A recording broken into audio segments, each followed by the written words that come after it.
Ladies, men and gentlethems, it's my great delight to welcome you and say good morning to the 2023 Celebrating Women in Conservation Breakfast, proudly presented by Trust for Nature and Bush Heritage Australia. My name's Tanya Ha and I'm delighted to be your MC this morning in this fabulous location alongside the Birrong Ma, overlooking our beautiful river that runs through Melbourne, Naarm.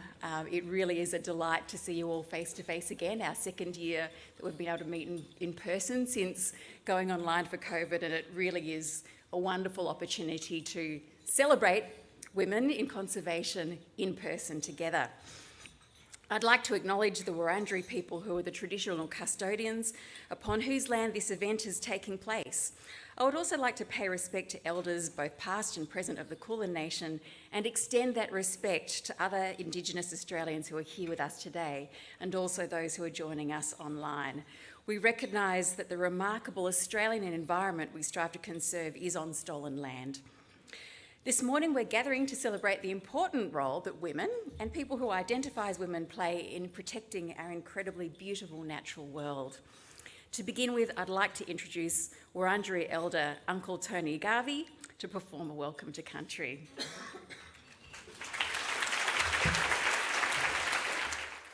First of all, thank you very much for that warm welcome, and thank you all for inviting me here today. I think it's a massive step forward for Indigenous people going forward in their own country. I call our people, the Wurundjeri Wurrung people, the forgotten people of this country, but not just us, Indigenous people, Australia-wide and also in New Zealand. I'd like to start off with saying Wurminjika.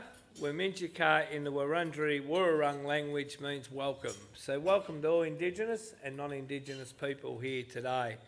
I'd also just like to say I'm very proud and honoured to be standing tall for my people, which I will always do. I started off with Wurundjeri in 1997 as an 18-year-old as a cultural heritage officer working under an archaeologist for 30 years, doing digs and ageing sites and permits and stuff like that. So I'm a bit of a jack of all trades. I wear a few hats as people would know me. I do a lot of meetings with the public as well. I'd just like to say my great-grandfather was the last Nurrungita from Wurundjeri out at Corrandirk on the mission. He took over from King Barak in 1906 when Barak died.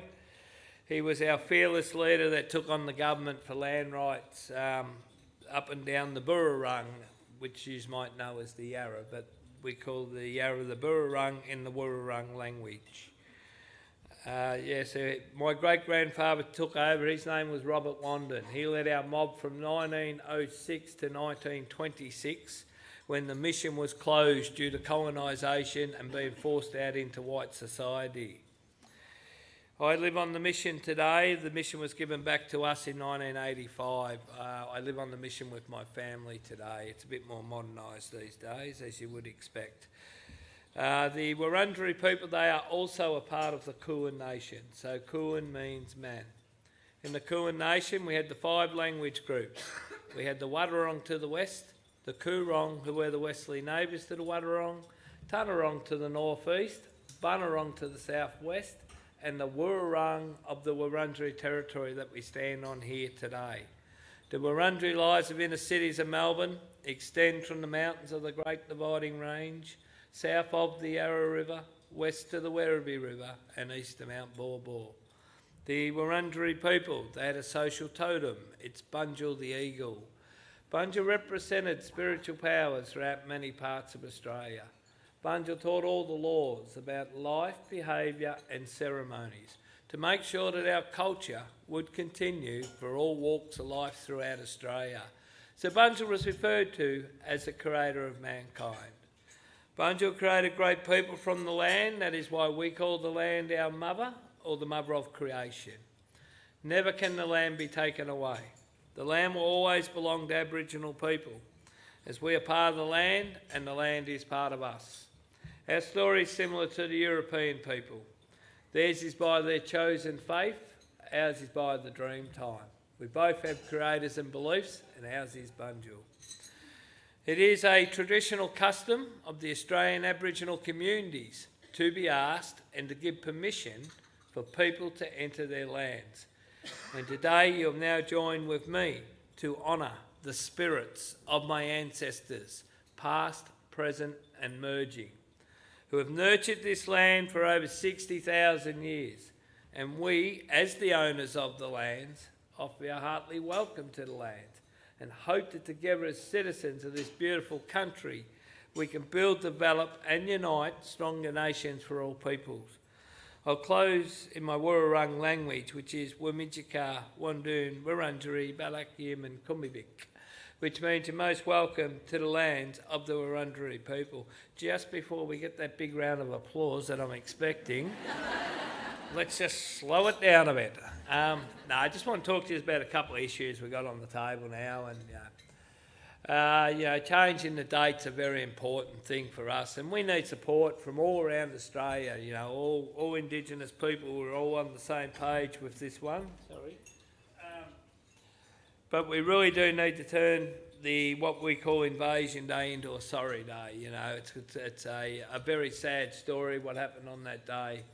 I don't want to go into it too much because it actually breaks me up a bit to see how our people were treated on their homelands. But I will say that on Invasion Day, our people got invaded, and it was only 240 years ago. And they were attacked, basically invaded without weapons. They lost their country. We lost over 500,000 Indigenous people. We are only 3% of our own society now. 30% of them are in jail, white man law. And this is why we've really, really got to change this day to a sorry day. So if you can get around that for us as Indigenous people, and also all of us going forward as one. We are a multicultural society. I'm not a racist person. I enjoy all cultures, and I think we've all got something to learn off each other. So we need to go forward together and work hard together and make sure we get that date changed so we can celebrate Australia Day all together, and let's all be happy and live in this beautiful country that we're in right now. The government said to me about the treaty, they asked me what I wanted for the treaty. I said, what are you talking about? And he said, the treaty. And I said, but I'm a little bit confused with the treaty. And he's going, well, what's wrong? What do you want me to explain to you? I said, well, you can explain this if you like. I said, why am I asking you for a treaty when you've been here for 240 years?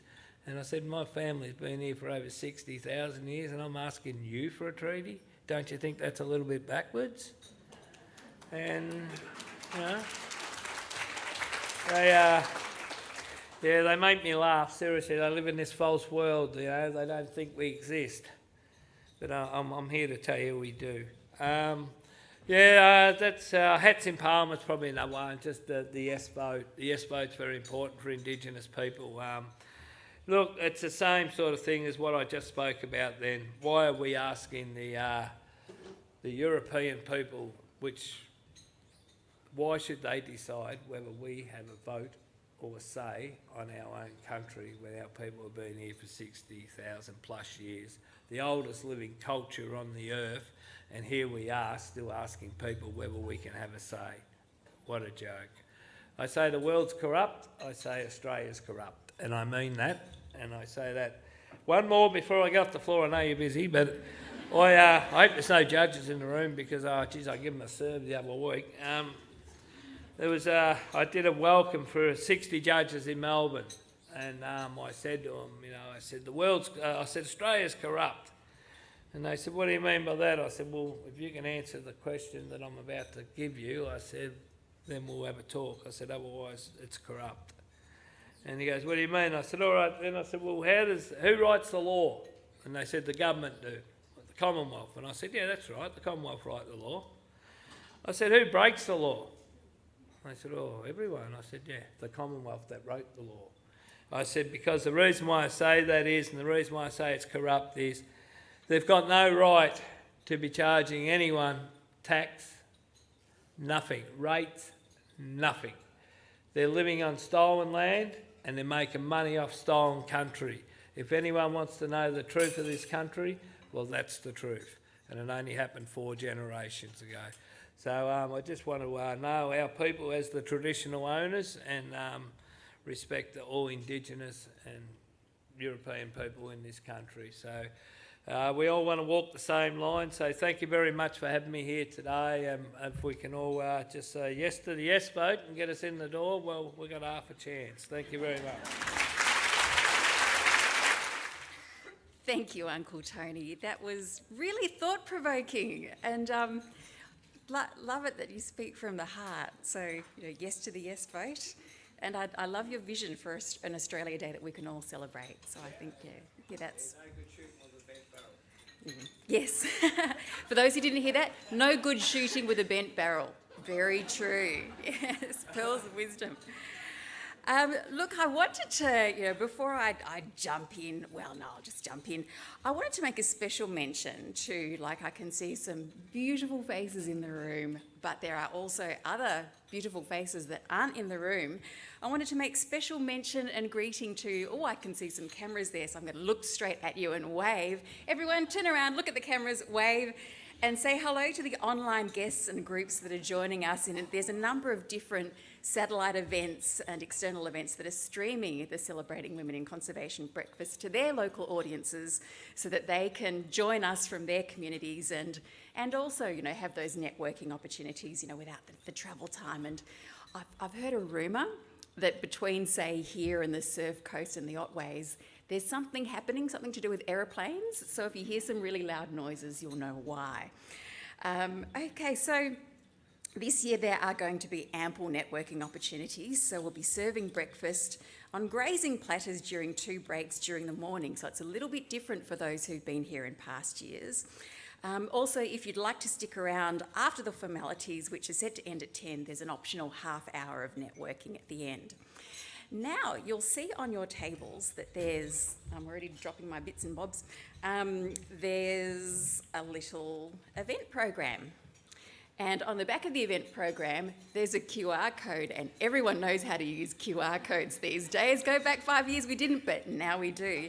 I wanted to mention that because you can have a look at the guest list, so you can get a sense of the people that are in the room by looking at the QR code. And that'll just give you a sense of, the kind of people that you have the opportunity to meet this morning. So look, just for some examples of the kind of people who are in the room, and I do this every year, so some people probably get a bit shy and nervous when I start to call out people. Let's start with table 4, Victoria Mackenzie McHarg. Where are you? Give us a wave. Hello. Victoria was our keynote speaker last year. Just wonderful person. She is from the Women's Environmental Leadership Australia, and so that's the Weller table there at number 4. So give us a hoy, the rest of you at table 4. Oh, yeah, more Weller people too at other tables. Yeah, delighted to have you back and to see you here, and also, delighted to see you promoting women in environmental leadership. I've seen some really wonderful things on Instagram and Twitter in recent weeks, so very exciting. Another group of people that are here today, there are people from Parks Victoria. Where are you, the Parks Victoria people? Yeah. Oh, there was a nice, quiet little yeah. I quite like that because normally the people from the government tables are really quite polite and very well behaved, so a little bit of a quiet, that's kind of nice.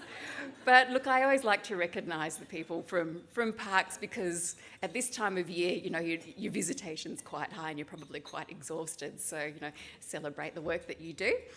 Who else is here? We have people from Zoos Victoria, I believe. Yes? So if you hear interesting animal noises, then that's probably that. No, just kidding. Congratulations on all your baby elephants too. So very delighted to hear about that. How about our hosts, Trust for Nature and Bush Heritage Australia? Where are they? Woo! Combination of well-behaved and celebratory. Good to see. Look, let's get down to some individuals. I've already mentioned Victoria, so good to see you. Alison Rowe, are you here somewhere? Hi, Alison. I'm mentioning Alison because So she leads Nature Conservancy Australia, but she used to be at the Australian Energy Foundation, and before that, Fujitsu Australia. So we've got someone with good corporate muscle who's now working in the environmental space. So those partnerships and relationships between conservation, government, non-profits, academia and the business sector, they're also important. And so that's why I kind of like to pick on / highlight different people from different backgrounds in the room so that you get a sense of, gee, there's a lot of different people here. Another one that I'll mention, my old mate Diana Gibson. Hello, Diana. So Diana is from Fertiliser New Zealand now, is that correct? No. Oh, sorry? BirdLife Australia. BirdLife Australia, yes, guest of Fertiliser New Zealand, doing some work there, yeah, BirdLife Australia. But I actually met Diana when I was on the board of Sustainability Victoria, a state government agency. And there's a saying I've heard, once a wastie, always a wastie, is that true? So, you know, she and I are the ones that'll be going through the recycling bins at the end of the event, tutting people who put the wrong thing in the wrong bin. But again, you know, that overlap between government and non-profits and different fields of environmental concern is something that is quite important. One more person for now that I'll call out by name, Mickey Perkins, who I've always wanted to meet in person. She's giving me a look. She's an environment journalist at The Age, and a very good journalist, very good writer. And I'm mentioning her because one thing that I noticed, particularly in the science, less so in conservation and environment, but in these fields, when you see people interviewed in the media about a different topic, there was a time when you'd see a white, older male, and it really is important that the people we see in media reflect the society that they come from. So if you're a woman or identify as a woman, if you come from a multicultural background, if you're an Indigenous Australian, and Mickey sends you an email or gives you a call and wants to know your view on something, don't be shy. Because it really is important that we have that diversity of voices in the media. And I think if there's one audience that will understand the importance of diversity, it's the people who understand biodiversity. So make sure that you have your voice as well. One final group that I'll mention, are there any men in the room here today?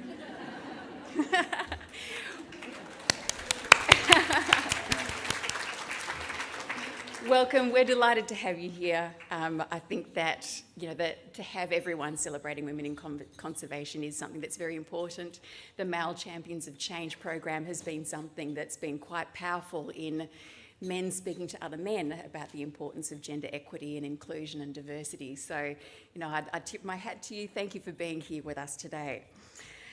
Okay, so one other thing that I'll mention is that we also have some great prizes on offer this morning, and I'm pleased to say that every guest, both here at Zinc and those watching online, you've been automatically entered in the draw to win.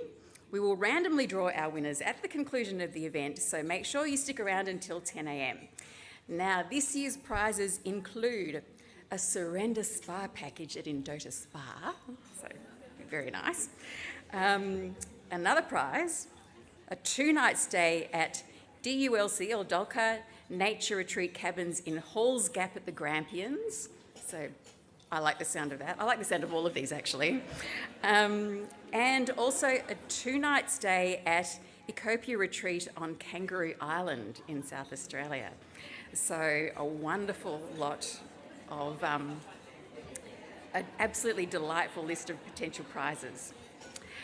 Now, I think that's about enough from me. I think it's time that we heard from one of our hosts. It gives me great delight to introduce you from Trust for Nature, Corinne Prosky.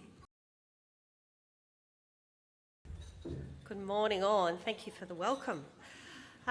Minister Stitt, my co-host Heather Campbell, Nicola, and the Trust for Nature board, and you're all across the room, so put your hands up and stand up if you feel like it. Distinguished guests, ladies and gentlemen, and I have to say, quite a few friends. Welcome. Uncle Tony, thank you for your warm welcome to country. and thank you for sharing this beautiful land with us. Birrong is definitely part of my everyday life and incredibly important. I'd like to also start by acknowledging and paying my respects to the Wurundjeri Woiwurrung people of the Kulin Nation. I'd like to acknowledge elders past, present and emerging. And I'm fortunate enough at work to actually work with some of these emerging leaders, and it's completely inspiring. My name is Corinne Prosk, and I'm delighted I don't need my glasses, so... And I'm the relatively new CEO of an organisation that's been around for over half a century, protecting this beautiful land. We are one of Australia's oldest conservation organisations, and we work with private landowners to protect and restore unique landscapes forever. That's our superpower. I recently joined, and I'm already really proud of what I've seen in over 1,800 Victorian landowners, and I know many of you are in this room. The support of the Victorian government, traditional owners, scientists, local communities, archaeologists, volunteers, donors, and the people who hold everything together at our Melbourne headquarters and those who were involved in organising this breakfast, we have managed to protect over 110,000 hectares of land in Victoria.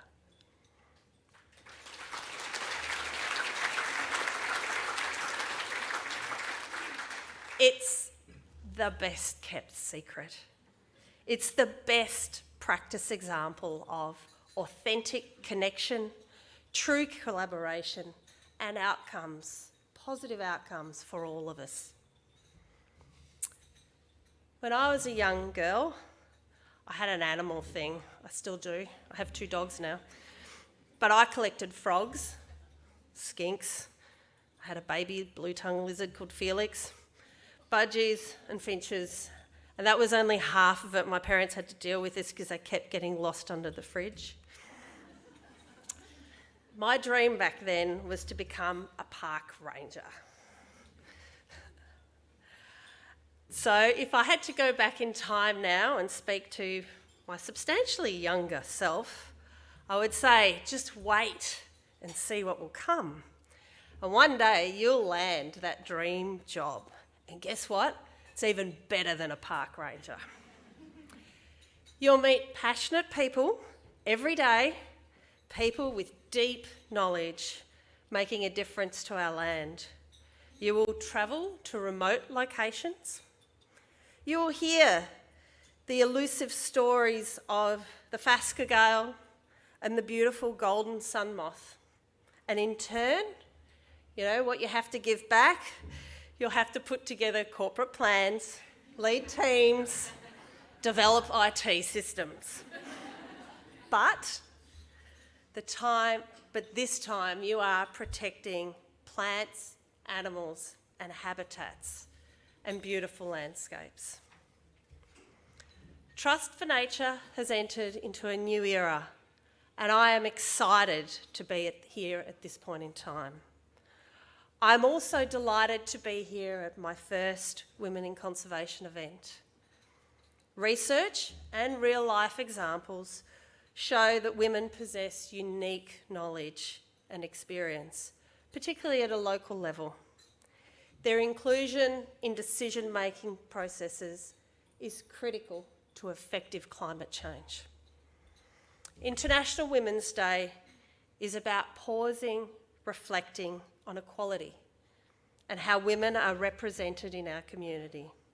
This is why we're all here today, to get an understanding of why we need to put gender equality at the centre of environmental solutions, and to hear firsthand from Nicola and the other guests about the benefits of women leaders in conservation.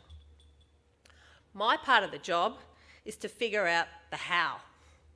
We must find a way to attract more women in conservation and help them thrive.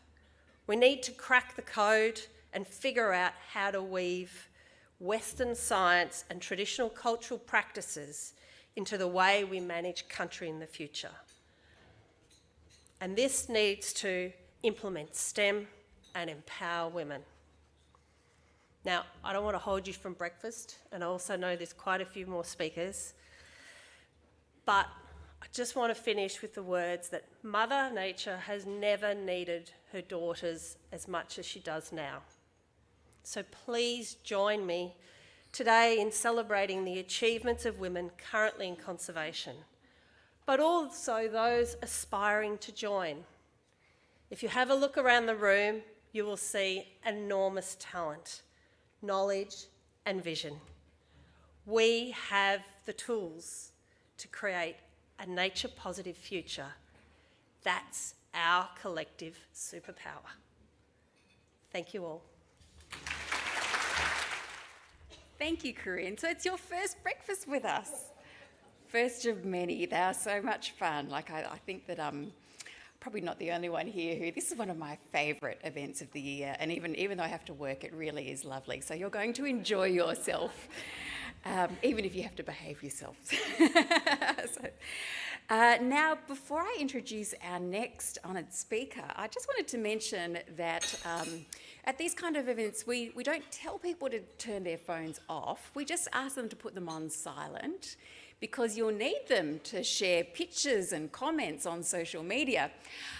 So if you'd like to do that, the hashtag that we're using is CWICB 2023. So that's, an acronym for Celebrating Women in Conservation Breakfast. So CWICB 2023. So do feel free to share your thoughts, observations, the messages, the things that you learned today with an audience beyond the room, because it really is so much a theme of what we're talking about today, is making sure our voices are heard. Now, our next speaker, it's my delight to introduce the Honourable Ingrid Stitt, Minister for Environment. Please welcome the Minister. Thank you so much, and good morning, everybody. It's really delightful to be with you this morning. Thanks, Tanya, very much for your welcome and outstanding contribution to the ongoing contribution of women and gender diverse people in conservation ahead of International Women's Day. It's really important, I think, to celebrate the work that you've all done and the work that's still to come. Can I also thank Uncle Tony Garvey for that very powerful welcome to country, and acknowledge the traditional owners of the land on which we're meeting today, and which you're all respectively meeting online, and pay my deep respects to elders past, present and emerging. And of course to acknowledge any First Nations people who are joining us here today. I'd also like to acknowledge Corinne, who we've just heard from the Trust for Nature, and Heather Campbell, the CEO of Bush Heritage, Nicola Toki, who we're going to hear from later, and trustees and board members from the Trust of Nature and Bush Heritage. It's really great to be able to join you at the 12th year of Celebrating Women in Conservation Breakfast. And as the relatively new Minister for Environment, I'm really looking forward to continuing the important work that my good friend Lily D'Ambrosio spent many years pursuing in carrying on the protecting and preserving our precious natural environment, and continuing to support organisations like Trust for Nature and Bush Heritage in their dedication to caring for nature. And women certainly are at the forefront of the conservation effort, and what struck me in the few months that I've held this portfolio is just how deeply women care about the natural environment.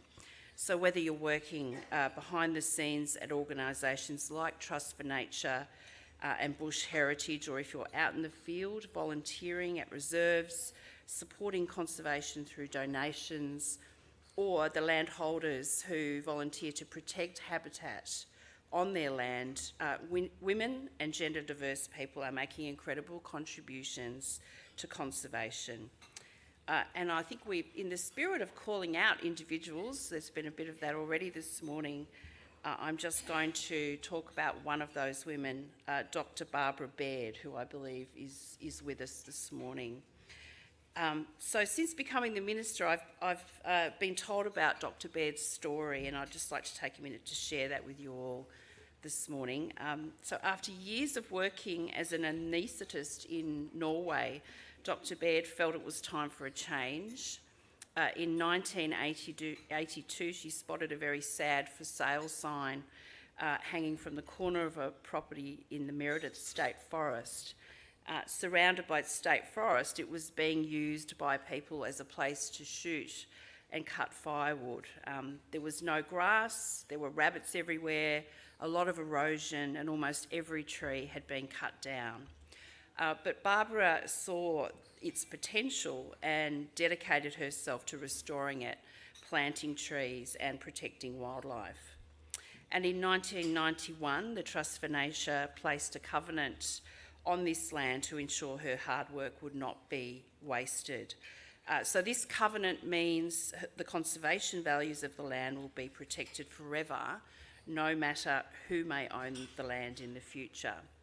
So Barbara, your love for nature and your property and the native animals that make it their home is an inspiration. It's a property that's teeming now with native plants and animals and has been transformed through love, determination and lots of very hard work. So thank you, Barbara, for that particular effort.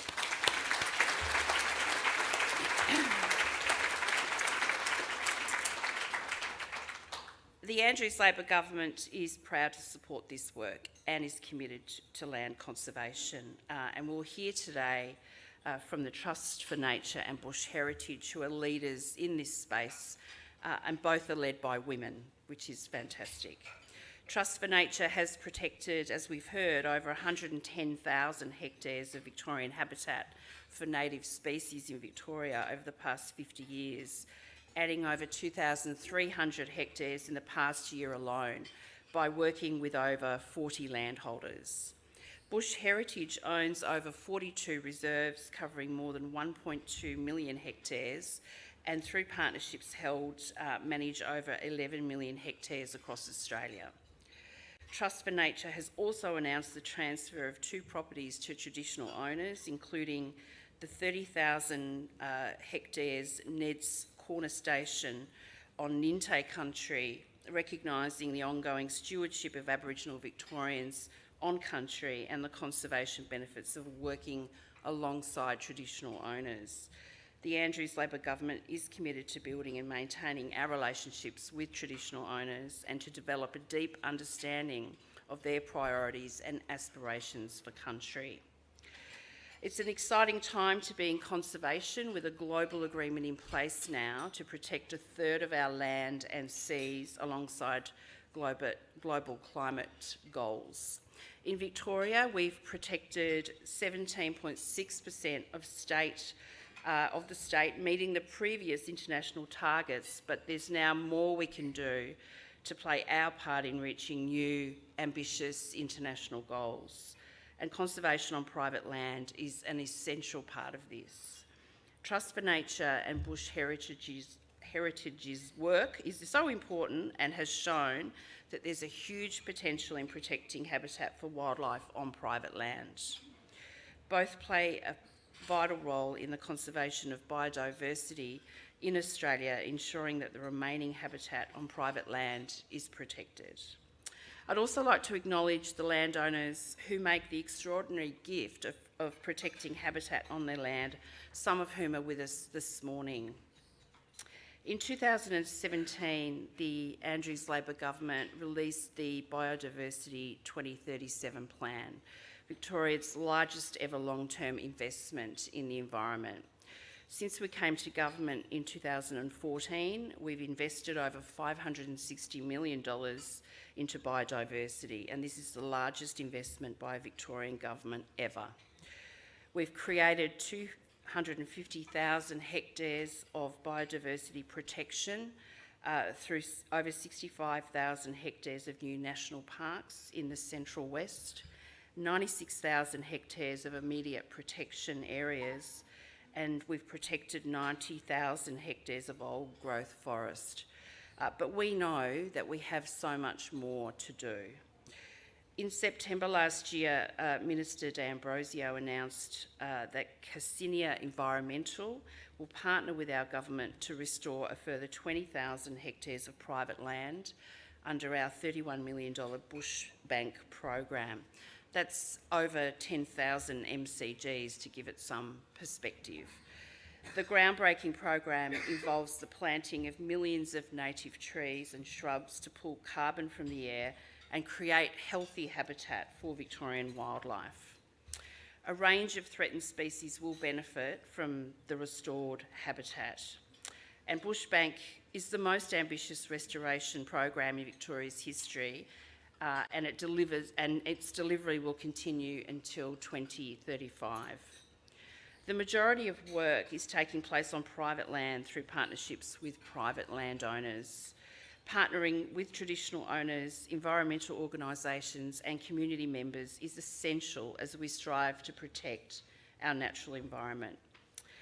Before I finish up this morning, I just want to acknowledge that the recent extreme weather events have had a serious and devastating impact on many communities across Victoria, including some still recovering from previous fires, storms and of course the recent floods.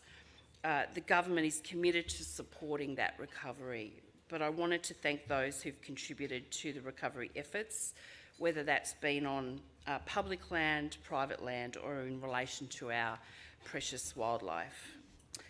Congratulations to all the people, particularly the women and gender diverse people in this room, who are making a difference to Victoria's environment, either professionally or personally. I really look forward to working with you to collectively achieve our goals to look after more of Victoria's precious natural environment. Thank you so much for having me along this morning. Now, without much further ado, all the way from across the ditch, as they say, is Nicola Toki. Nicola is a New Zealand conservationist and head of the country's largest conservation organisation, Forest and Bird. Nicola has an impressive history of conservation leadership and advocacy for New Zealand's wildlife and wild places, having worked in a range of jobs across the private and public sector for almost 20 years. Please welcome Nicola. Tēnā koutou katoa, I rere ana taku mihi kia koutou. Kei te harakoa ahau I roto I tēnei whare ki tēnei kaupapa. Ki te mana whenua, tēnā koutou. Ki ngā wāhine toa, tēnā koutou. Rau rangatira mā, tēnā koutou. Ko Nicola Toki tuku ingoa. Toi tū te marae a tāne, toi tū te marae a tangaroa, toi tū te tangata. Nō reira, tēnā koutou, tēnā koutou, tēnā koutou katoa. Before I continue, I'll just reflect on what I just said in Te Reo Māori, one of Aotearoa New Zealand's 2 official languages. And as an aside, our other official language is New Zealand Sign Language, not English. And hi to all you people out there in the interweb. So it's lovely to be here today. I open this speech by greeting you all in our official language of Te Reo Māori and telling you how happy I am to be here in this room to talk about this important topic. I greeted the original people of this land, mana whenua, people who hold standing, pride and mandate over the land. And this is directed to the traditional custodians of the land, where we stand today, and for those traditional owners, more broadly for Australia and its wild wonders. I greeted the wāhine toa. Wāhine means woman, toa means staunch. The brave woman, the woman of strength, or warrior woman, and you all know who you are. And I greeted our leaders, the rangatira, the ministers, the chiefs, the leaders, the advocates, the motivators, the drivers of our crucial message about nature. So the tikanga, or the protocol in New Zealand of a mihi or a greeting, is to include a whakatauki, a saying that sums up what you'd like to focus on. And I chose one of my favourites. Toi tū te marae a tāne, toi tū te marae a tangaroa, toi tū te tangata means if the land is well and the sea as well, the people will thrive. And I can't think of a more crucial and poignant way of describing the challenge and the opportunity that we find ourselves facing today. So it's an absolute pleasure to be here to celebrate International Women's Day with this, the 12th annual Women in Conservation Breakfast. I don't know if you've noticed, but Australians and New Zealanders are sometimes a little bit competitive. I am quite jealous we don't do this in New Zealand. I've told Heather and Corinne that I'm going to steal it.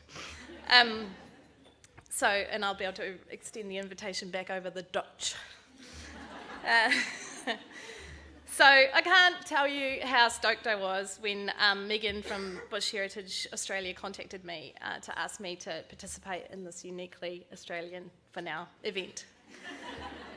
So, well, look, my name is Nicola, or Nick, never Nikki, unless you're my father-in-law, who only calls me Nikki.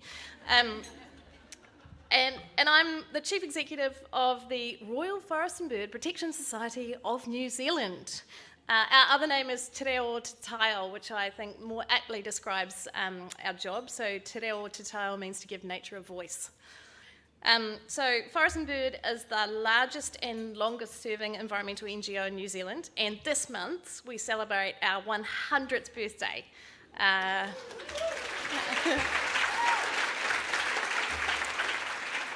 And you know how I've got friends who, when it's their birthday, particularly once you get it like into your 40s, and so they have a birthday week. I've told my team we're having a birthday year. So we'll spend the year celebrating this, giving nature a voice, and it's a real honour to be able to do that in Australia today, in Melbourne today. So, long story short, I promised Megan I'm taking this very seriously, so I've written a speech. Usually I wing it, but I'll probably deviate throughout, and probably someone who is properly keeping tabs on time, Tanya, will have to come and yank me off the stage at some point, or play music loudly or something, turn the microphones off. I did have a speech thought out. Over the last couple of weeks, I've had to change it slightly, and that's because in New Zealand, Cyclone Gabrielle back home has changed everything. So the sheer power of climate change has suddenly whacked us in the face. And right now, thousands of people in my country are displaced. They've lost everything. Some have lost family members. Some have lost every possession they own. Their land has disappeared, and there are still people unaccounted for. The destruction of Cyclone Gabrielle will not be fixed for many years to come. And as climate change impacts tend to do, it has unfairly impacted on some of our poorer communities, and in particular our Māori communities. The point about this is the time for talking is over. It's a real privilege as a leader of a New Zealand environmental NGO to be here amongst contemporaries, friends, family, and of the Australian environmental leaders I see in the room before me this morning, and in particular, I really do want to acknowledge the work of Bush Heritage Australia and Trust for Nature, who I reckon have a really fascinating model of how to protect what I like to call back home as the nature. I'm constantly telling my team to, what are we doing out in the nature? How will we tell people to protect the nature? The way that your organisations, and many of you, because what I see is a lot of collaboration and a lot of connecting the dots, and I've seen it already this morning, working with traditional landowners, working with communities, farmers, individuals, to hang on to as much of the nature as possible, and to demonstrate the resilience that she provides. Given what we've seen in New Zealand in the past month, as climate change whacked us, I think it's clear we're going to need all the resilience she's got. So I've been asked to share a little bit about myself, which will be quite hard because I'm quite shy, but okay. How much time have I got? Also, just as an aside, and I do this, and I think I got this from my mother, so I will just go off on little tangents. I was recently lucky enough to, back in New Zealand, go and see Hugh van Cuylenburg speak, and he does the same thing that I do, and he describes it as he has thoughts circling like planes circling an airport, and every now and then one just comes into land. That's what I do. So you have to blame, and he's from Melbourne, right? So it's his fault. And what I was going to say is, my brother and his family live they live in Melbourne, they live in Lilydale, but they used to live in Ely Beach. And I once tried to buy a cup of coffee at Brisbane Airport on my way to Proserpine. And there was a queue of people building up behind me, and I stood at and the reason I'm telling you this story is just to check you can understand me. Because I stood at the front of this queue, and knowing I had to catch another flight, and it was a very busy little, coffee cart in the airport, and I went to the counter, and I thought I was really clear, right? I wanted a trim flat white. What I think the lovely lady behind the counter heard was a trim flat white. And so we embarked on this 8-minute conversation where I said, look, I really would like it. Please, can I have a trim flat white? And people would be lining up behind me and getting kind of grumpy, and she was going, what? And then eventually the light bulb went off, and she went, you mean a skinny latte? So that's just my temperature check to make sure you can understand me. So back to me. I started life as a conservationist at a very early age, and mostly that was kind of camping with my parents. We didn't do much tramping. In New Zealand, everyone loves tramping. I don't, because I don't really like shared accommodation. So anyway, I spent a lot of time watching my nana on her farm in the wildest parts of the southernmost part of the South Island. And she had native bush up the back of the farm, and so did all the neighbours. And when the neighbours decided to bring the bulldozers in and plant hardwoods, she stuck to her guns, and she held on to it. And she taught me a lot about the bush. She taught me how to call a fantail, I think your version is a willy wagtail. That's not a rude word, is it? Okay. Down to her fingers. She taught me how to be warm and engaging to people, but to have a backbone of steel when what you love most is at stake. And I think that's what I see in this room here today, and I imagine what I imagine out there in the interweb. And then growing up, I was really lucky. I was lucky to live in some of Aotearoa, New Zealand's most beautiful places as a kid. So my dad, who'd failed school certificate at least twice, mostly because he chose to go surfing instead of sit through the exams, all he wanted to do was be a ski plane pilot and land on glaciers in Aoraki Mount Cook National Park. And that eventually led to him passing his pilot's licenses and my family moving to the national park when I was 7 years old. So the impact of living under the shadow of New Zealand's tallest mountain, Aoraki, meant that nature, whether I knew it or not, was indelibly linked on my soul, or inked on my soul. And I also spent much of my childhood, because after you'd done a couple of years at what the grown-ups called the Rock, which was Mount Cook, you were allowed to move to the bustling metropolis of Twizel, which was sort of, I don't know, a few hundred people in the middle of the Mackenzie Plains, and I had a misspent youth there shooting rabbits on the local airstrip, and that helped me develop my understanding of pest control in this country. So the irony, though, of living amongst New Zealand's tallest mountains and glaciers is that when I was a kid, which was some time ago, not that long ago, there was no lake at the bottom of the Tasman Glacier. And now there is a thriving tourism industry that takes people jet boating among the icebergs in an enormous lake. Indeed, the glacier ice volume in New Zealand has decreased by 38% from 1962 to 2018. And what that means is every year we lose enough water from those glaciers, those things that define, the postcards of our country. We lose enough water to fill 164,000 Olympic swimming pools every year. So that's happened in my lifetime. And the climate and biodiversity crisis is staring us in the face. And our challenge as conservation leaders is to bring people with us to understand and to act. I've held a number of roles. I have a bit of a revolving door. So my most recent job was as a senior leader for the Department of Conservation. In fact, I looked after all the rangers. And prior to that, I worked for Fonterra, working on a conservation partnership with them. I wanted to be a ranger. I've worked for DOC 3 times. I've never been a ranger, which is annoying. I also wanted to be David Attenborough. And what I realised, I might not be David Attenborough, but what I realised was I'm a storyteller, and storytelling is important. And it took me a long time to say I'm a storyteller, but without that, we're not going to bring people with us. So as Chief Executive of Forest and Bird, I have the privilege of standing on the shoulders of giants. That's not hard for me because I'm quite small.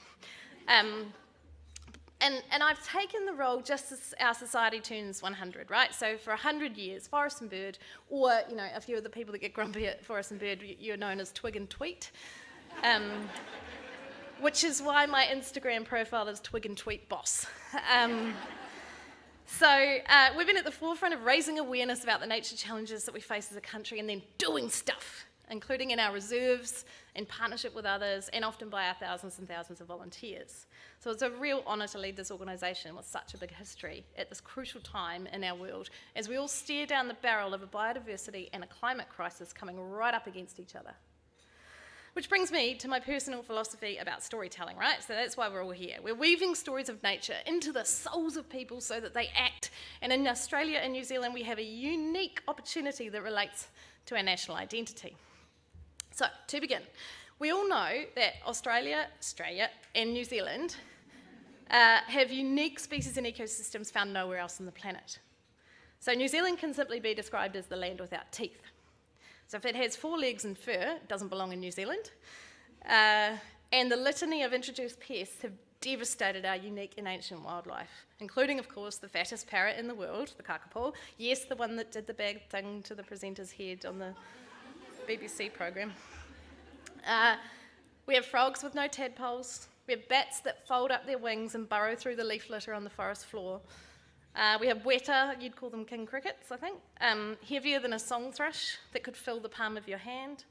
And of course we have the kiwi, the only bird in the world with nostrils at the end of its beak, with tiny wings, which remind us that once in the deep dark past, it more closely resembled our mental model of a bird, and whose fierce and hard-case nature we've taken on as our national identity across the world. And then there's Australian wildlife, some of the most beautiful and straight-out bonkers nature I've ever seen in my life. So, all joking aside, I've been lucky enough to spend time here and see face-to-face some of the wildlife of Australia. So, during my time, one of the roles I held in DOC for some time was the Threatened Species Ambassador, which was basically similar to your Threatened Species Commissioner, and I travelled here and had some engagement with your previous Commissioner. And that means that I've seen behind the scenes the amazing work of Zoos Victoria, for example, on species such as quolls, tiny pygmy possums, also don't say possums in New Zealand. I saw the work going on out at Hillsville around how to look after orange-bellied parakeets, and I even got to cuddle a baby wombat. But probably my favourite experience was joining the scientists working on platypus spot out in the suburbs here in Melbourne, who took us out at night to find platypus. They're very clear with me. It is platypus or platypuses. It is not platypi. And we basically went round and round a whole lot of nets, and it got to after midnight and we'd caught some really interesting freshwater crayfish, or yabbies. We kept catching the same mother duck and her ducklings, and didn't matter how many times we took her out. Next time we came around to the trap, she was back in there. And it got a bit late, and the scientists were very kind and said that, you guys can go back to your hotel and have a sleep. And I said, yeah, but I really, really want to see a platypus. And they said, we'll call you. And so I think just before 5 in the morning, we got the call. I almost went to see a platypus in my pyjamas. And it was an amazing experience. It was also amazing to be a part of citizen science and watch that happening on the ground. And I suppose that's the point, right? We share this duty as citizens of our 2 countries, remnants of Gondwana, to protect the last of the things that remain here because they simply don't live anywhere else. And that brings me to national identity and how to bring people with us on this journey. So, because I am a recidivist offender at all of the nature organisations in New Zealand, the last time I was at Forest and Bird, which was 12 years ago, I got hold of this study, and it was by an international market research company, I think called Practica. And what the study showed was that, what their job was they got paid a lot of money to go around and figure out how to sell stuff to people, right? So how to sell, I don't know, Big Pharma or Coca-Cola or cars or whatever. And this particular study was about understanding how citizens of countries identified as citizens of those countries. And so they went around 200 countries, and every country said the things that defined them as citizens of those countries were things like freedom of speech, liberty, democracy, things that obviously here in Australia and back in New Zealand we all take for granted, because in New Zealand, the number one defining characteristic of people of New Zealand was connection to nature and connection to the land. Similar in Australia, right? And so when you are a statistician, which I am not, but I imagine some of you are statistician-y type people, if you have real outliers like that, you either try and understand what they mean or you clean your data and get rid of them, right? So, I know you do. That nervous laughter tells me all I need to know. So they decided to have a look at about what these, people down here were getting at. And what they found, I'll start with New Zealand, what they found was that even though we, in the last 2 generations in New Zealand, most of us have moved off the land and into the towns, right? And like Australia, we have a very high urbanisation rate. I think it's about 87%. Even though that, New Zealanders described their connection to nature, to the mountains, the bush, and the sea as, quote, ethereal, almost soulful. So for the people of Aotearoa New Zealand, nature is our church. Australia, slightly different. So Australia's connection was very much about survival. I think that's because you live in a landscape where everything can kill you. And so if it's not the box jellyfish, it's the bitey things or the stingy things. But that's powerful, right? And that's why when you see an advertisement for a particular kind of car in New Zealand, you will see it driving along the side of Lake Wakatipu near Queenstown. You'll see the mountains and you'll hear this sort of wah wah, like ethereal music. Because they're tapping into who we think we are. But this is what we need to do. In Australia, it's more like running over things and trying,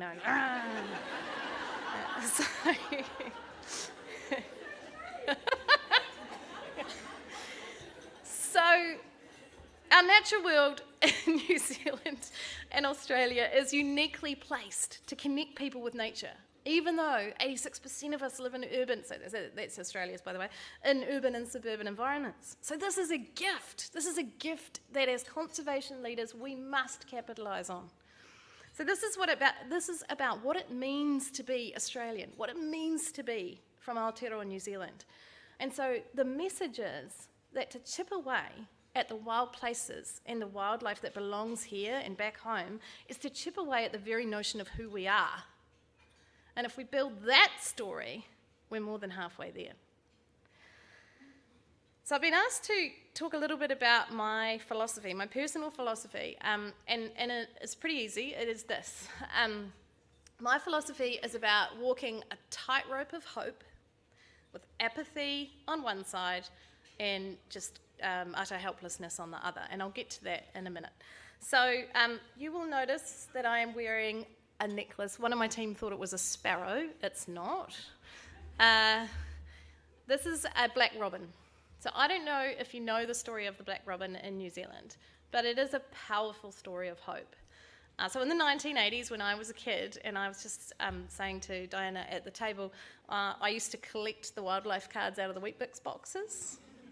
And one of them was the black robin. At the time, in the 1980s, because cats had basically annihilated their tiny little population in the Chatham Islands, which is hundreds of kilometres off the east coast of New Zealand, the population got down to 5 individuals.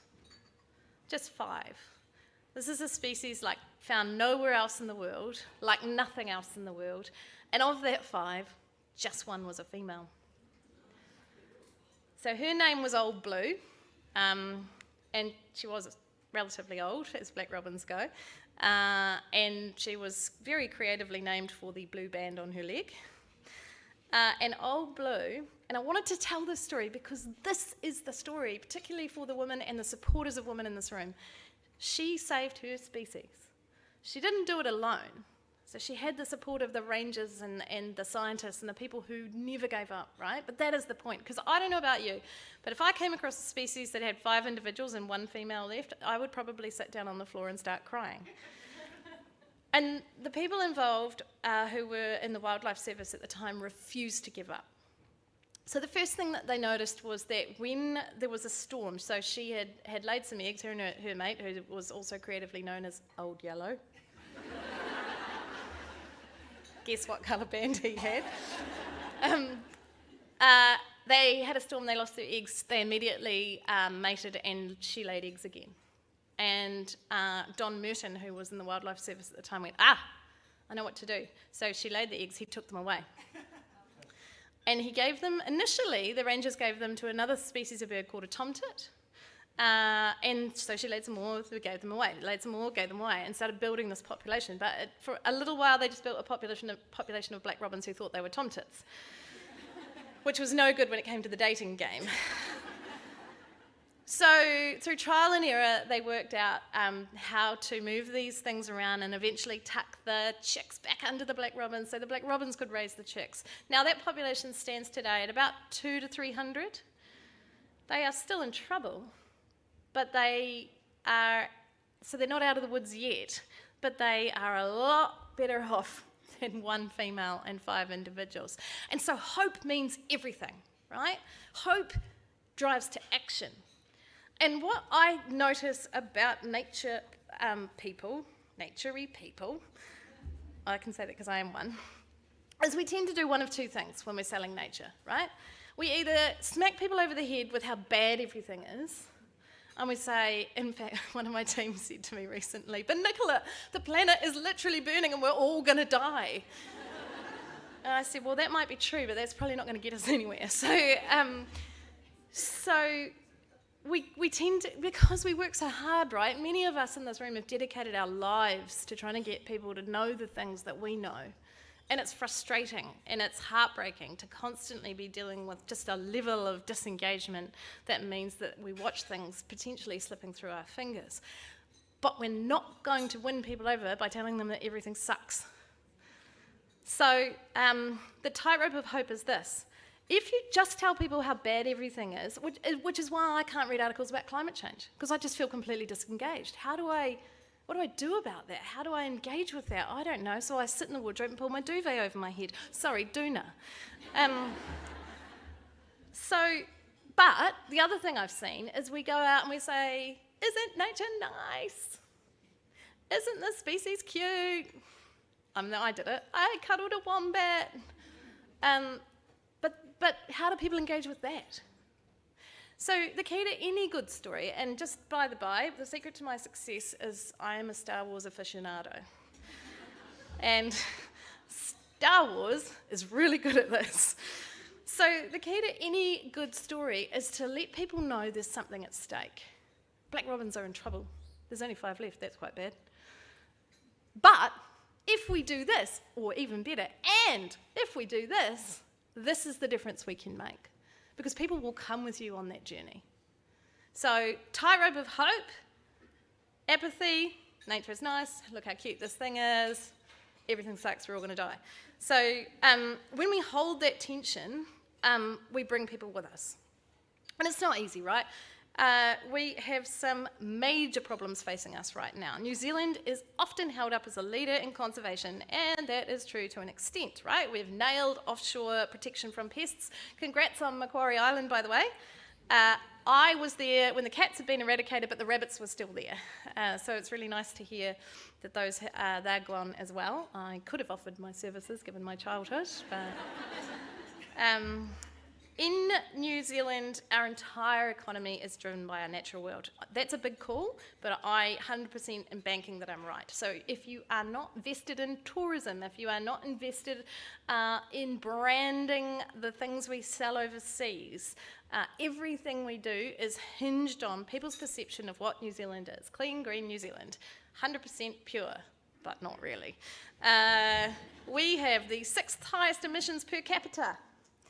Most of that comes from methane and nitrous oxide from farming, and half of all our emissions come from farming, but we're not ready to say that farming should participate in the responsibilities associated with dealing to climate change yet. That is a major disconnect for New Zealand, and something that's actually not fair on the farming community either.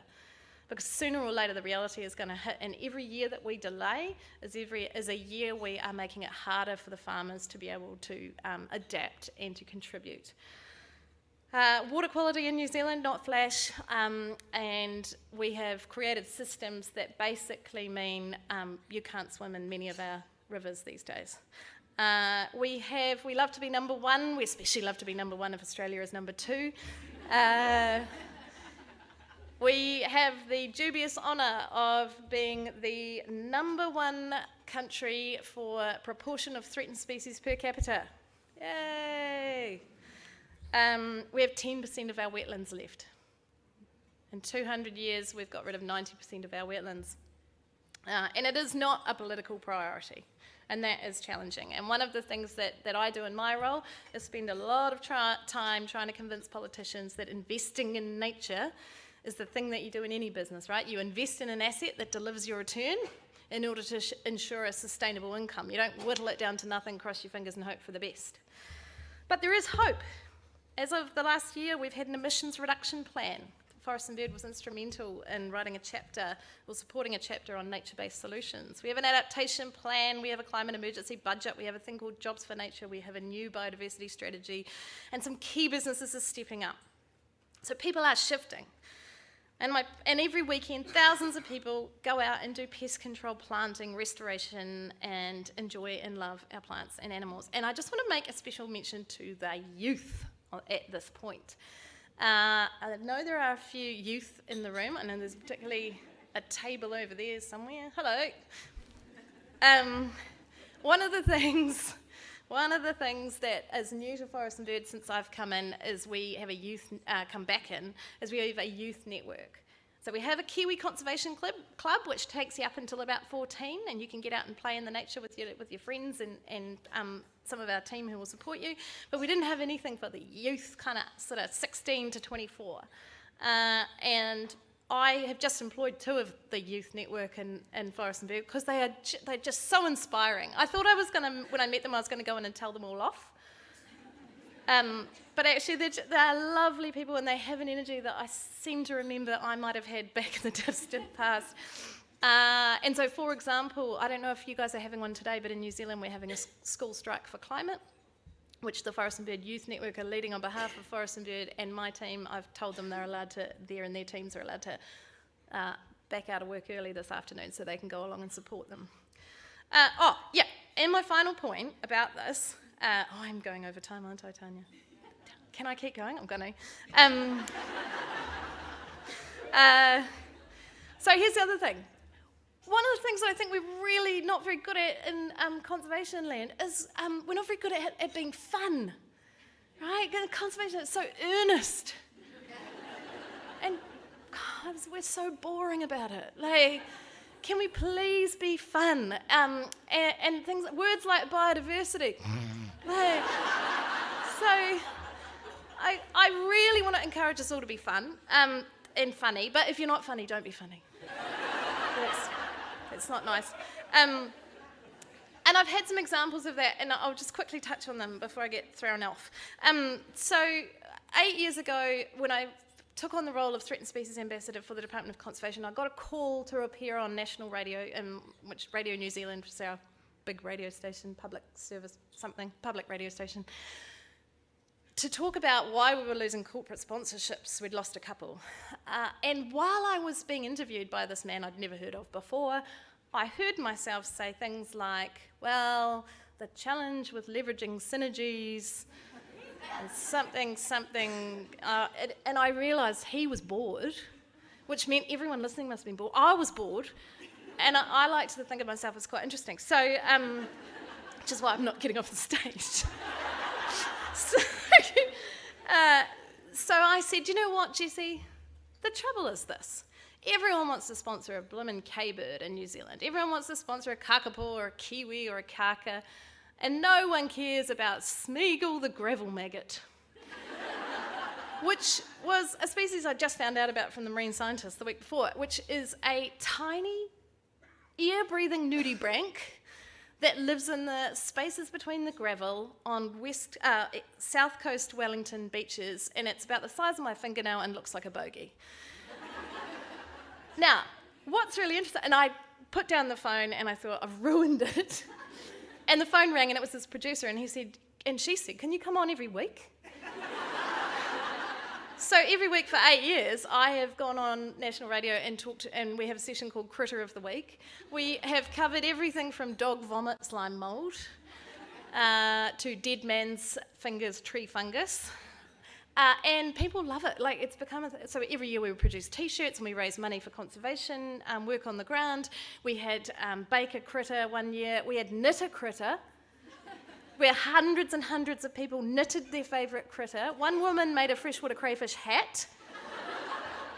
And it has really built more of a movement in terms of conservation. So make it fun. It doesn't have to be so earnest. And I want to speak about women's role in this space. So it's not surprising that all over the world, our environment is described as nature, as mother, right? So Mother Earth, Mother Nature. We heard it from Uncle Tony earlier this morning. I've heard it again. Back home in New Zealand, she is known as Papa Tuanuku, the mother of all life, the mother of Tāne Mahuta, god of the forest, Tangaroa, god of the sea, and all their brothers. So to hurt Papa Tuanuku is to hurt your mother, and we don't want to do that. And the challenge, I think, is that in conservation, what we've done in New Zealand at least, is we've said nature's something that happens over there. It's over there where people who wear Gore-Tex like to walk around in.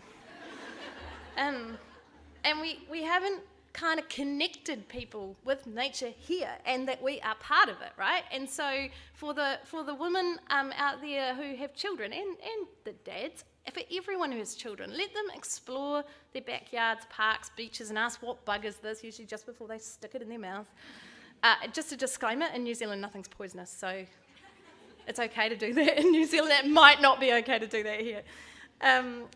Look, being a woman in conservation is hard. I attended a meeting last year that I was a member of a trust in part of my role, and the chair started talking about the problem with the staff turnover was that ladies kept leaving to have babies.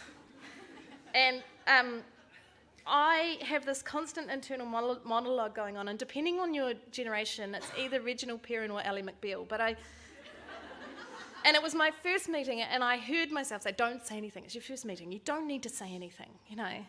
And then I heard someone, me, blurt out, excuse me, Mr. Chair, and he sort of looked surprised, and I said, as a woman who returned to work when my son was 6 months old because my husband decided to be the caregiver, do you think maybe we should say parents are choosing to have families instead of ladies choosing to have babies?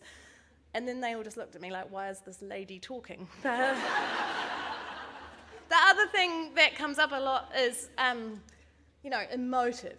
A previous boss of mine told me I was getting emotive. You're damn right I'm emotive.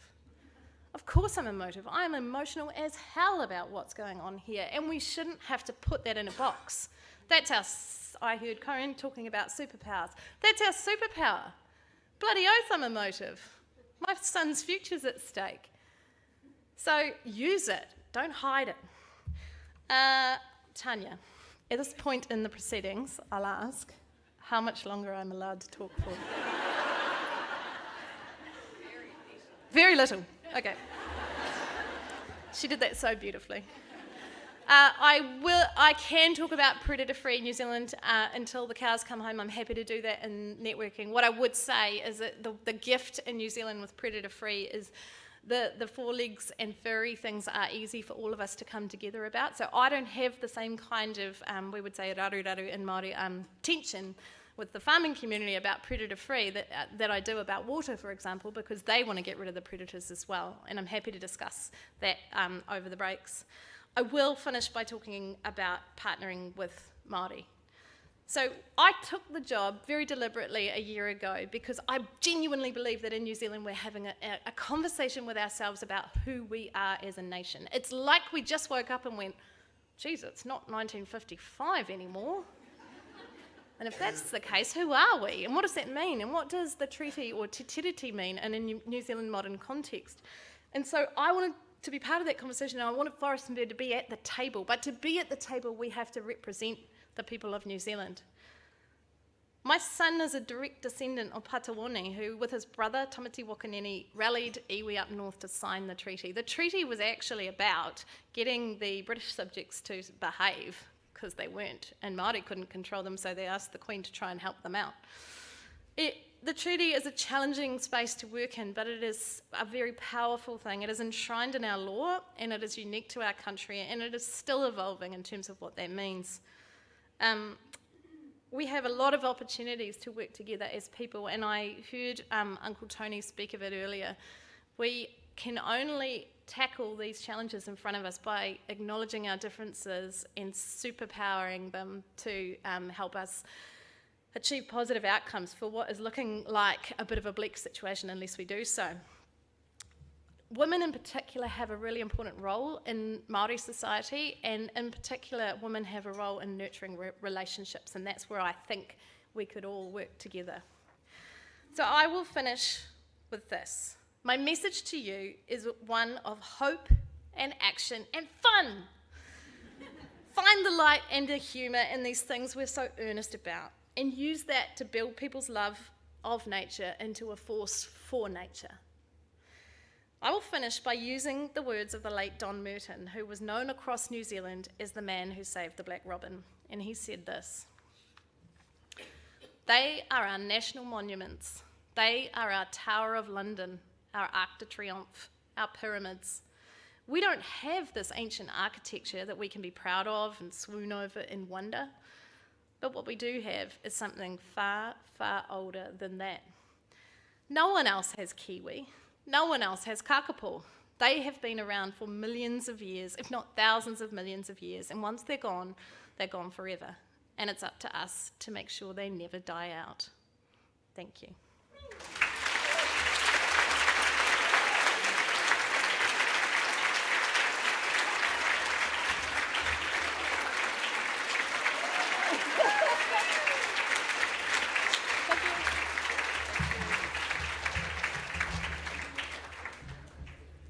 Brilliant photo while they're clapping you. That's clever. I have to say, early on today when we were checking pronunciation, Nicola said, I said, "How do I pronounce your surname?" And she said, "Toki, like Toki, I'm Toki." And I went, "Oh, that's good, because I'm Tanya Ha, like laughing." So I think we've demonstrated some nominative determinism, to use one of those words that makes people go, and if it's any in, I think, sort of bringing together the inspiration and the fun. My little thing that I do, you mentioned nudie branks, maybe not Smeagol nudie branks, but every time Met Gala is on in the United States, I tweet photos of nudie branks and just go, with the hashtag, I say, #Met Gala Sea Slugs. But from an inspiration point of view, I just feel so inspired by Old Blue, and so I think, but I like the fact that I'm human and that I can do my part to help save my species without having more babies. I'm kind of relieved by that. Now we are. Okay, now it's time to hand over to you, because we've got a very intelligent and fun brain here to pick. I could do all of the questions in the question and answer session quite easily, but it's not all about me. So there are two people who have microphones. So if people want to put their hand up, then we will take questions from the audience. So if you have a burning question, pop your hand up and we will, and I can see that there is a hand over there and a microphone headed towards it.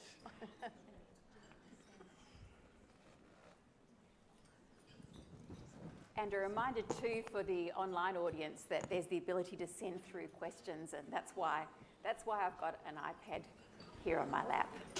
Okay. So our first question over here. Hi, I'm Sue Bendel from Upper Yarra Landcare. Firstly, I'd like to say to you, thank you for entertaining and informative chat. New Zealand is so lucky to have you as a voice for nature. And since you said you had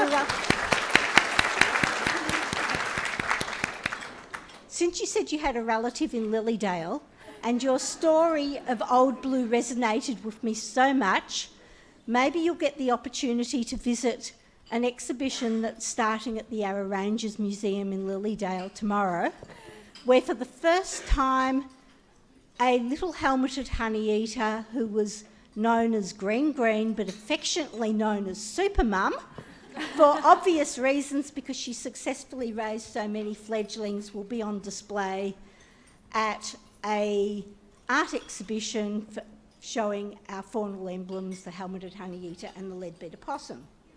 But to my question... I was thinking I was almost going to have to Tony Jones you and say, I like the cut of your jib.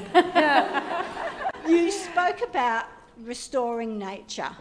I have a view on that, which I don't know if anyone else in this room agrees with, but given the complexities of nature and all her interrelationships, I believe we are still only scratching the surface of understanding ecosystems. So how can we speak of restoring them? Surely what we should be doing is just avoiding clearing any existing patches of nature that still are about. Can you comment on that, please? Sure, thank you. I got to see the helmeted honeyeater the last time I was here, so I do know what you're talking about. And as an aside, art and nature are crucial, by the way, so to the creative people and the artists and the poets and the musicians in the room and the comedians, crucial. So, yes, I agree. How do we restore something when we don't even understand the intricacies of what that means is a big challenge, and I have a really simple approach to this. My approach is to get to instill a love of learning and questioning and understanding and curiosity about nature. And when I was talking to the minister earlier, she reflected on the fact she's also Minister for Early Childhood, and so you have Bush Kinder, I think it's called over here, Bush Kindies in New Zealand. Because people, to quote my actual hero, David Attenborough, people won't care about what they don't know about. Right? And once they know about it, they'll love it and they want to protect it. That was a poorly paraphrased quote, but that's the guts of what he said. As to whether or not, we should just avoid entirely the harm, well, I couldn't agree more. The challenge is the legislative systems that you operate within, which is why Forest and Bird works at all levels. So we work giving nature a voice at government level, but we're also delivering conservation on the ground so that when I meet with the Prime Minister, I can hand on heart say, as someone who represents people doing it on the ground, I can tell you this. So, yeah, in New Zealand, we fought for decades to stop logging of native forests. That's no longer allowed. I can't speak for what happens in Australia, but I can tell you that capitalising on national identity and building that love is your very first step. And learning more every step of the way. To those young people in the room who want careers in conservation, go and find out as much as you can so that you can help us learn more and then restore. Now, do we have a question from this side of the room? I've got some hands up, so it's whoever gets the microphone first. I think it's the... Run, Claire.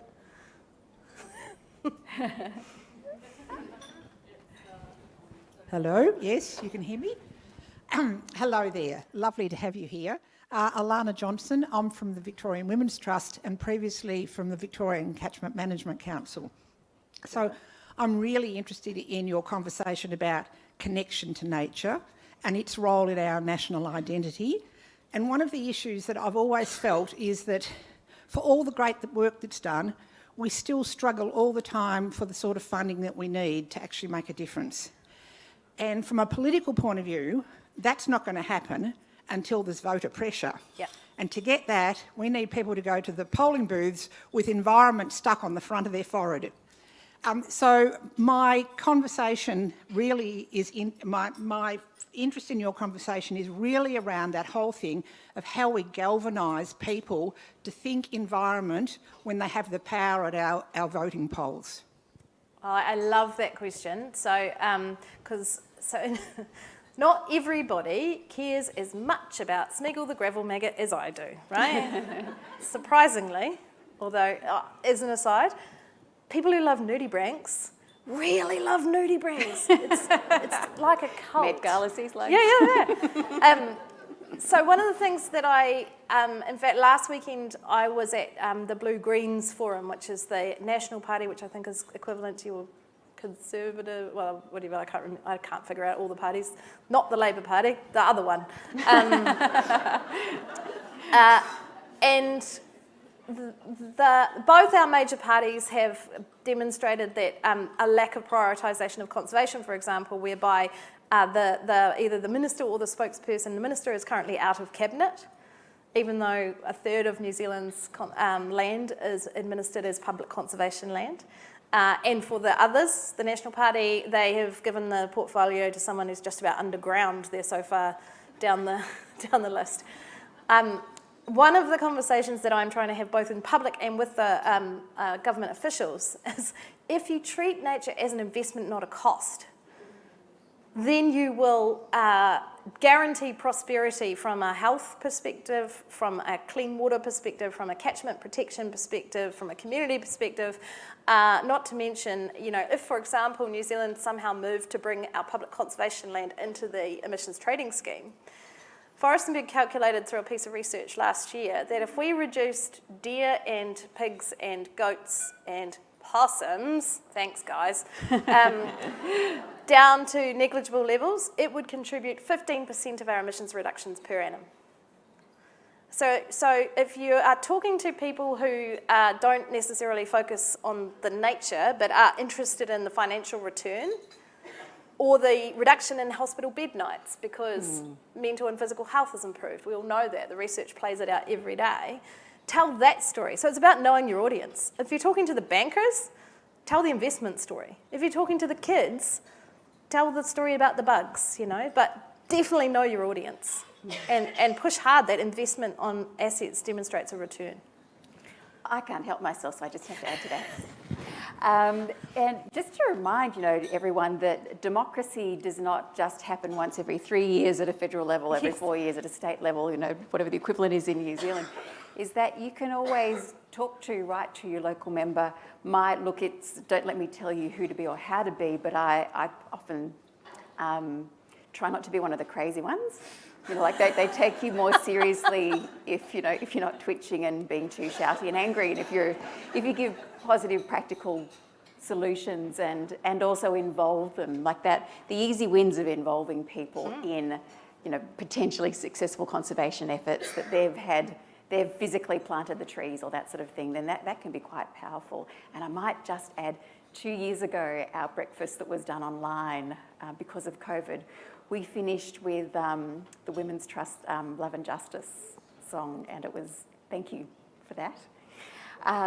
I'm checking to see if there's any questions. They haven't popped up online yet, so I will go to hands, microphones on this side of the room. And I think this will be our second last question. Kia ora, Nick. Hi, Thanks. bud. I can only just She's see you. there Hi. behind the lectern. I'm really interested, and thanks for popping over the ditch to come and talk to us. Really interested, you mentioned Te Tiriti in New Zealand, setting the structure for interacting with Indigenous people. Interested in your perspective or your learnings around, the opportunities to work with Indigenous people that maybe we can learn from here in Australia. A great question, thank you, and kia ora. What I see happening often in New Zealand is twofold. So yes, we have Te Tiriti, so we have this sort of, foundational document that we can, as a platform for our discussions. What I often see happening is a couple of things, and I've seen it throughout my career. So we either, particularly as what Pākehā, so non-Indigenous New Zealanders, we do one of two things. We either freak out that we're going to sing the song wrong, or say the wrong greeting, or pronounce it wrong, or it's all too hard, and so we completely disengage. We just don't, right?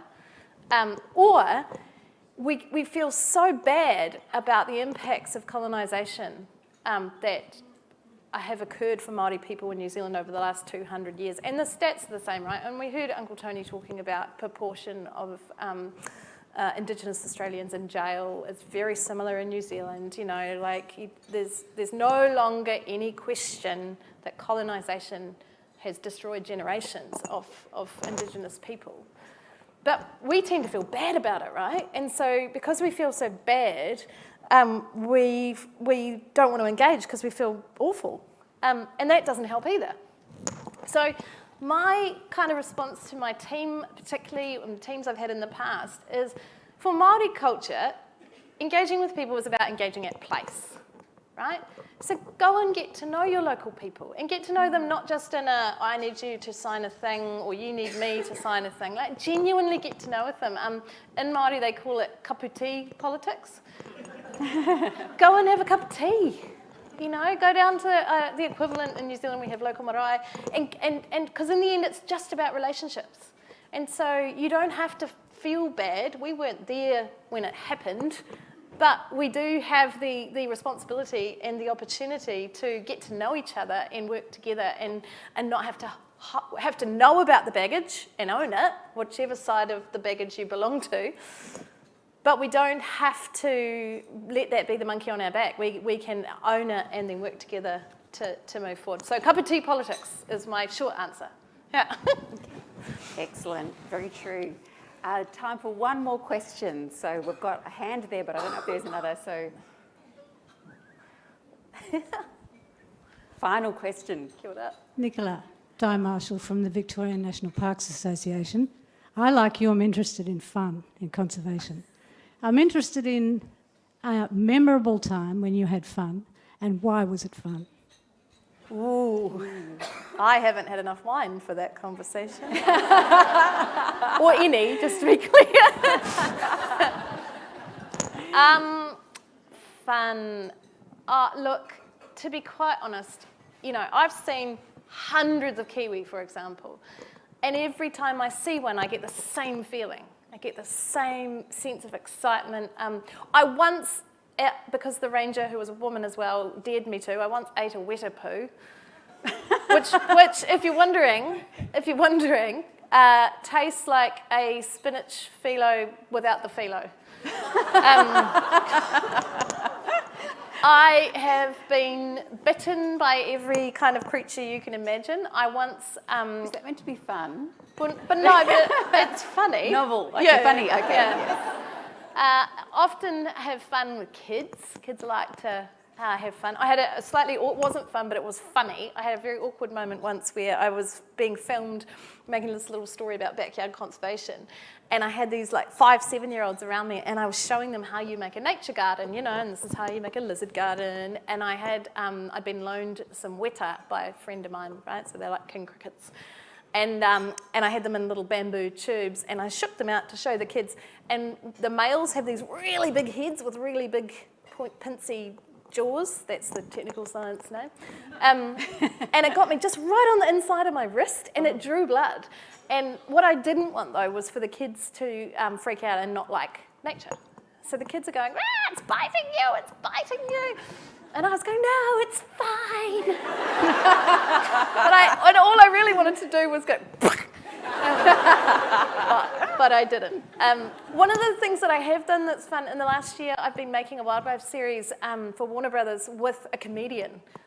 And pretty much every episode, we just cry laughing at some of the things that we've done. Yeah. Excellent, can't wait to see that. Yeah. I get to watch that in Australia.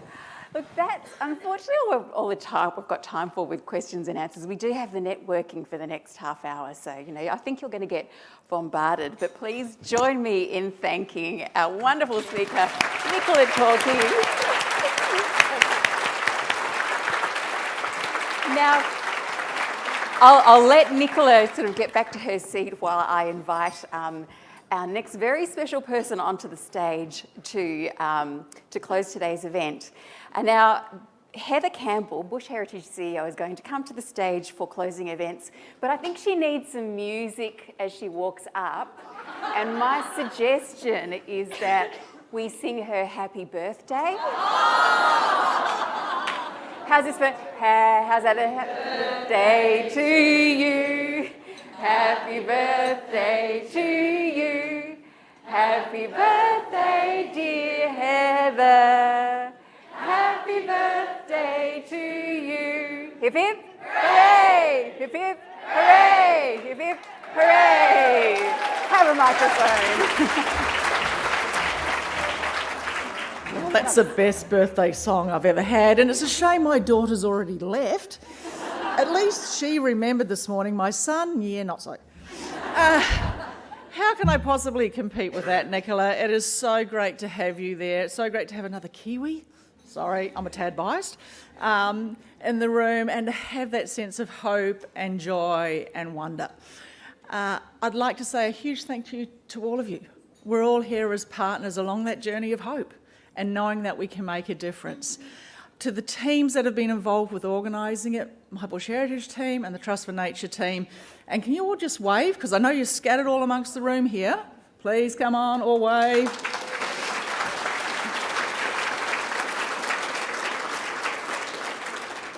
Thank you so, so much. It's just such a joy, this event. But given that we're about fun and stories and joy, I was thinking about those ones that I particularly, have had in my time as CEO of Bush Heritage. And there's just two I'd like to share with you very quickly, because I know we're all wanting to rush back to networking. One of them is about the Plains Wanderer, and you would have seen on the Trust for Nature banner out there, the Plains Wanderer. I don't know why, but my kids have called it the Stoner Bird. I don't know if that's because of the way it looks, but one of the stories I had was from our Bulkamata Reserve, and I have, like any good CEO, I've embellished the story slightly, just a tad. But in 2019, our ecologist Graham rang me out there. He says, "Oh, Heather, we've found Plains Wanderers. We knew they were there." I almost ran over them. So he almost ran over 3 Plains Wanderers, and now he keeps sending me pictures of Plains Wanderers.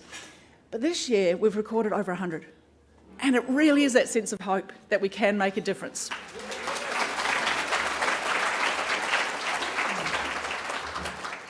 The other story of joy I'd like to share is being in the southwest WA and the Fitzsterlings, and we're helping to connect up that landscape and the importance of reconnected landscapes across Australia. And the team were talking about pygmy possums, those cute little possums that sit in the palm of your hand. And I'm going, well, I want a pygmy possum. Typical CEO, I want to see a pygmy possum. So we're going through there. They open up the first next box, nothing, boring.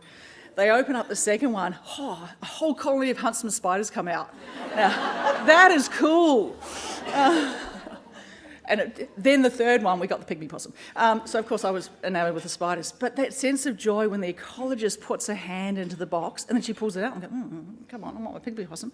And then we look over and there's 2 little babies' heads poking out. So, again, that sense of hope, we can make a difference. So on that note, I know we've still got to draw the prizes, but thank you so much. Keep that sense of hope, that joy, the conversations that we've had today, knowing that working together, working as all people across Australia and New Zealand, working side by side, walking together with the traditional owners of the land that we're on, that we can make a difference. We can go out and see bunjil overhead. We can have those annoying, glorious keas that pull apart your tramping boots. Or the black robins, that we can actually do this together. So thank you so much. We've got prize draws, and then let's just keep talking and networking. Thanks, Daniel.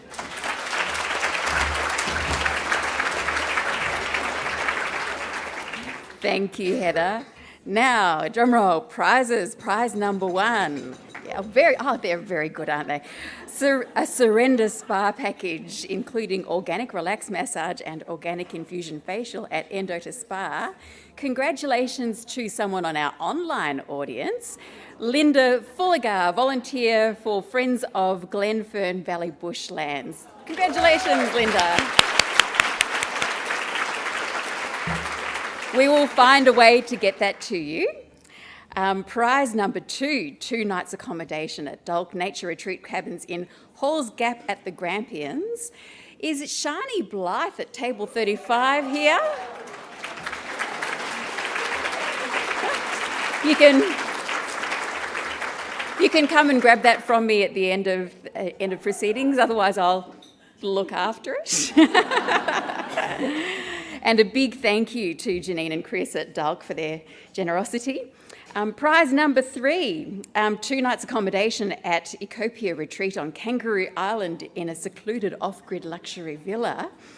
Massive thanks to Yao from Ecopia for this fantastic prize. Congratulations to, from table 10, Hayley Syme. You're the winner of that one.